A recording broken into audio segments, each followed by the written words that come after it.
Friends, இதுதான் வந்துட்டு வனம் பால். வழக்கமாக வந்து பால் வந்து ஒயிட் கலரில் இருக்கும். பாருங்கள், கலரே வந்துட்டு எல்லோ கலரில் இருக்குது. ப்ளஸ் வந்துட்டு மேலே வந்துட்டு ஃபேட் இருக்கிறதெல்லாம் அப்படியே தெரியுது. இது வந்து காய்ச்சி எடுத்து பால்.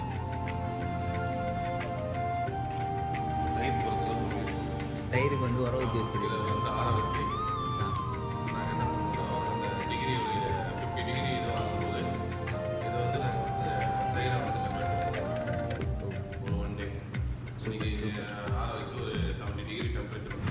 அதெல்லாம் தயிரா?